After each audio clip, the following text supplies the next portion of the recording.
जो लोग मेरे इस चैनल पर नए हैं या फिर मेरा ये वीडियो किसी और सोशल मीडिया प्लेटफॉर्म पर देख रहे हैं, वो मेरा YouTube channel political Tamasha with doctor Arshi को सब्सक्राइब करके वहां पे लगी बेल आइकॉन को जरूर दबा दें, ताकि आपको हमारे आने वाले हर वीडियो की अपडेट्स मिलती रहे।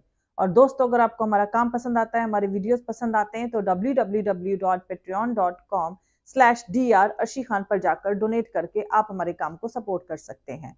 तो चलिए आज के सियासी तमाशे के सफर को शुरू करते हैं।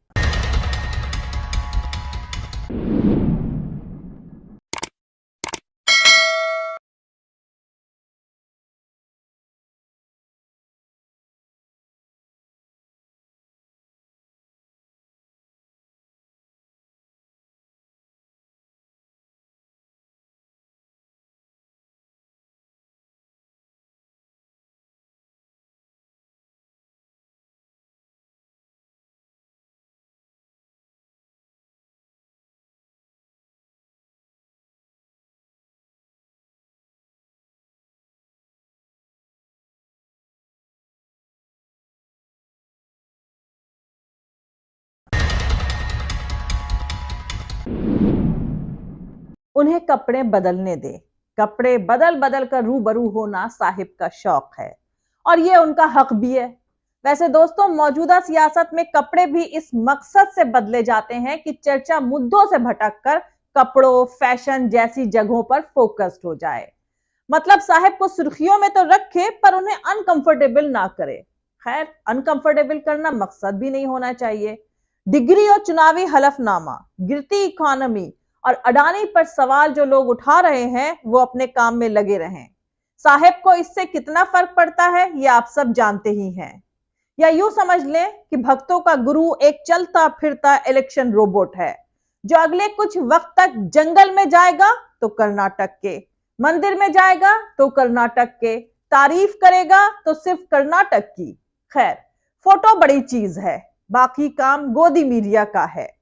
कुल मिलाकर हकीकत यह है कि नए भारत में एक शख्स ने अपनी इमेज को बीजेपी, आरएसएस और एग्जीक्यूटिव डिपार्टमेंट और जुडिशियरी विधायिका से भी बड़ा कर लिया है। इतना बड़ा कि उनकी इमेज के पीछे बीते 9 साल में सरकार के ऐतिहासिक घोटालों के साए दिख नहीं पा रहे हैं। उस शख्स ने अपनी इमेज को इतना बड़ा कर लिया है कि बीजेपी के किसी भी नेता की ना कोई औकात बची है और ना ही सियासी जमीन। इस इमेज को बनाने के लिए तकरीबन 9 साल में मौजूदा सरकार ने हजारों करोड़ रुपए फूंक दिए।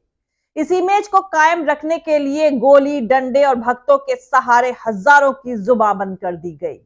और अब एक और नया सियासी तमाशा शुरू होने जा रहा है। दोस्तों, अब मोदी सरकार यह खुद तय करेगी कि कौन सी खबर सच्ची है और कौन सी खबर झूठी। नरेंद्र मोदी सरकार नए आईटी रूल्स लाई है, जिसके तहत उसे किसी भी खबर को फर्जी डिक्लेयर करने और उस खबर को हटाने का ऑर्डर देने का हक हासिल होगा। गूगल, फेसबुक, ट्विटर समेत सभी प्लेटफॉर्म्स उसे हटाने के लिए मजबूर हो जाएंगे। शायद अंग्रेजी सेंसरशिप का दौर वापस आने वाला है। सोचिए, जब एक शख्स खड़ा होकर सबसे पहले राफेल के बारे में बोला, तो सौदे की फाइल ही डिफेंस मिनिस्ट्री से गायब हो गई। अब ना तो उस शख्स का कोई बंगला है और ना ही दफ्तर। इंटरनेट कनेक्शन भी काट दिया गया है। इसे कहते हैं खौफ। ताजुब की बात यह है कि नए भारत की ज्यादातर आबादी ये मानती है कि बेचारी जनता कर ही क्या सकती है। दरअसल बाजार, दौलत, तरक्की की भूख और रिश्ते निभाने की जिम्मेदारियों ने लोगों को कमजोर बना दिया है। हमारे पुरखे ऐसे नहीं थे, वरना मुल्क आजाद ही नहीं हो पाता। एक आवाज उठे तो एक साथ करोड़ों आवाजें सवाल करते हुए गूंजनी चाहिए थी। लेकिन तमाशबीन लोग नफरती सियासी तमाशे का मजा ले रहे हैं। अडानी को लेकर अब ऑपोजिशन भी बट रहा है। वजह पैसा है या डर, नहीं पता। वैसे नेता कब किधर लुढ़क जाए कोई नहीं बता सकता। यही बात शरद पवार पर भी लागू होती है। उन्होंने कांग्रेस से निकलकर राष्ट्रवादी कांग्रेस बनाई, महाराष्ट्र में किंग मेकर बने। अब अडानी सेठ के खिलाफ जेपीसी जांच की मांग पर उन्हें मिर्ची लग गई है। वो अपोजिशन से अलग हो गए। एक फोटो है 2014 की, जिसमें शरद पवार माउंट आबू के बाहरी इलाके में बसे उड़िया गांव में अडानी के बंगले पर बैठे हैं। अडानी सेठ उन्हें कुछ दिखा रहे हैं, शायद पेमेंट पहुंचने के बारे में बता रहे होंगे। पता नहीं इस बार सेठ ने उन्हें क्या दिखाया हो। वैसे भी चुनाव लड़ने के लिए पैसा चाहिए, फिर चाहे किसी का भी हो। इधर सांसदी जाने के बाद 2 साल से बंगले में जमे गुलाम नबी आजाद भी मोदीफाइड हो गए हैं। ये एक ऐसा मामला है जिसका अंतर्राष्ट्रीय भी इंप्लीकेशन है, राष्ट्रीय इंप्लीकेशन है और राष्ट्र की सुरक्षा से भी इंप्लीकेशन है। और यह विषय राहुल गांधी के संबंध में है। गुलाम नबी आजाद जो कांग्रेस में 50 साल तक रहे, उन्होंने एक बहुत ही गंभीर आरोप लगाया है कि राहुल गांधी जब भी विदेश जाते हैं तो कई अनडिजायरेबल बिजनेसमैन से मिलते हैं। इससे एक बड़ा सवाल उठता है कि राहुल गांधी हर 4-5 महीने के बाद विदेश जाते हैं। किससे मिलते हैं राहुल गांधी जी? क्योंकि बाकी तो जाते हैं तो क्या क्या बोलते हैं कि भारत के लोकतंत्र पर ही सवाल करते हैं, वो चर्चा हम लोग कर चुके हैं। लेकिन राहुल गांधी किससे मिलते हैं? ये अनडिजायरेबल बिजनेसमैन कौन है?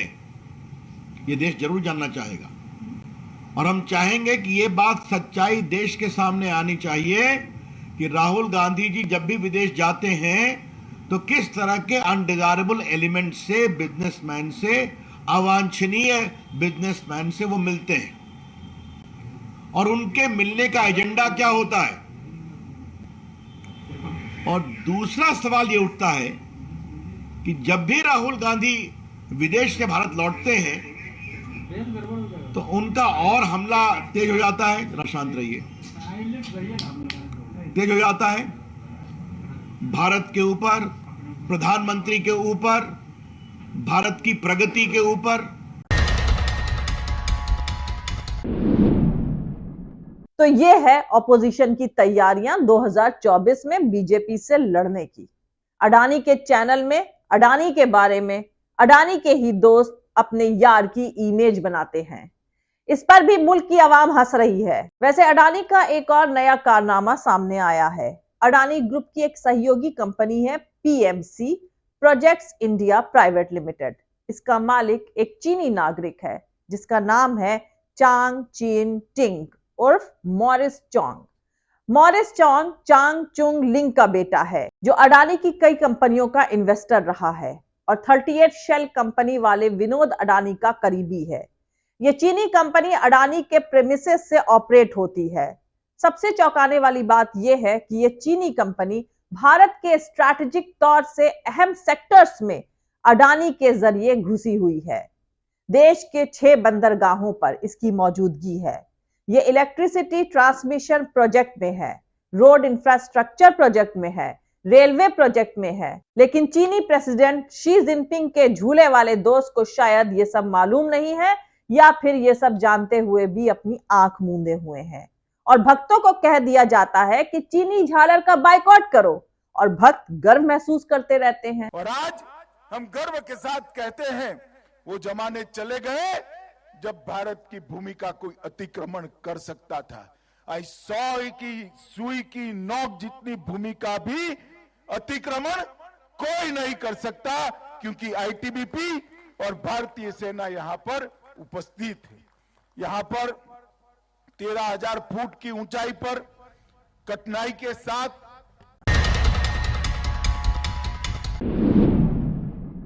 जो दुश्मन मुल्क आपके हजारों स्क्वायर किलोमीटर की जमीन पर कब्जा कर चुका है, उसकी कंपनी आपके देश में अहम प्रोजेक्ट्स में कैसे घुसी हुई है? जाहिर सी बात है कि बिना सरकार की इजाजत के मुमकिन नहीं है। कौन है जो भारत में चीनी एजेंट की तरह काम कर रहा है? रिपोर्ट के मुताबिक अडानी की एक शेल कंपनी इलारा देश की डिफेंस मिनिस्ट्री, इसरो और डीआरडीओ के साथ काम करती है।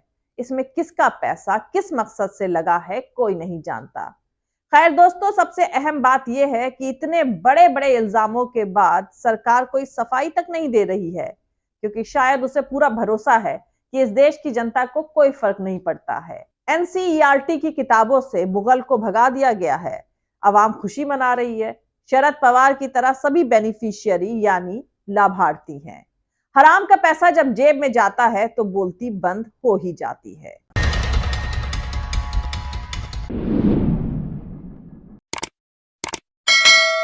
तो दोस्तों, मिलते हैं अगले वीडियो में किसी दूसरे नए सियासी तमाशे के साथ। जय हिंद, सत्यमेव जयते, अल्लाह हाफिज। दोस्तों, हमारा पूरा वीडियो और दूसरे और वीडियोस देखने के लिए हमारा YouTube channel political Tamasha with doctor Arshi को सब्सक्राइब करके वहां पे लगी बेल आइकॉन को जरूर दबा दें ताकि आपको हमारे आने वाले हर वीडियो की अपडेट्स मिलती रहे। और दोस्तों, अगर आपको हमारा काम पसंद आता है, हमारे वीडियोस पसंद आते हैं तो www.patreon.com/dr अर्शी खान पर जाकर डोनेट करके आप हमारे काम को सपोर्ट कर सकते हैं। दोस्तों, अगर आपको हमारा वीडियो पसंद आता है तो लाइक और शेयर करना हरगिज नहीं भूलें। आप हमें फॉलो भी कर सकते हैं हमारे ट्विटर, इंस्टाग्राम और फेसबुक पेज पर। मेरा ट्विटर हैंडल है @arshi aziz khan। Thank you, मिलते हैं अगले वीडियो में।